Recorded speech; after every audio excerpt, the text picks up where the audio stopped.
राहुल आटपला का? चाल. कुठं जायचंय? बायकोला फोन द्यायला.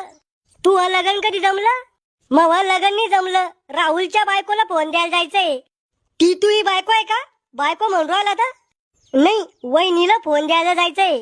राहुल्या या खेकड्याला कशाला संग नेऊ राहिला? जमेल लग्न मोडन रे हे. ओ काका, मी लग्न मोडाचे काम करतो का? अरे खेकड्या, तू त्याच्या संग राहतो म्हणून त्याचं लग्न जमत नव्हतं. म्हणजे मी पनवती का? नाही, तू पनवती नाही, महापनवती आहे. हो दादी, ते जाऊ द्या सगळं. फोन घ्यायला पैसे द्या.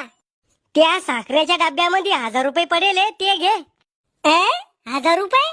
ओ डॅडी, बटनाचा मोबाईल नाही घ्यायचा. मग कोणता घ्यायचा? स्क्रीन टच, बोटावर चालणारा. इतक्या महागाचा फोन घ्यायला पैसे झाडावर लागले का इथं? अहो, बटनाचा फोन द्याला तर नवरीवाले गरीब समजन आपल्याला. समजू दे, त्याला म्हणा आम्ही गरीब नाही, भिकारी आहे. असं सांगितलं तर लग्नच मोडन ते. पहा मग, मुडासारखा असन तुमचं तर मी फोन घेऊन देतो नवरीला आणि मी करतो तिच्या संग लग्न. तू माया पोराचं लग्न मोडाची वाट पाहू राहिला का? अहो, फोनामुळे जर तुमची स्वरीक मोडणार असन तर त्या पोरीचा बी मला विचार करणं पडन ना. म्हणजे त्या खरजुल्या कुत्र्यावानी तू टपेलाचे, कधी आमचं मुडतं कधी तू तो जमवतो.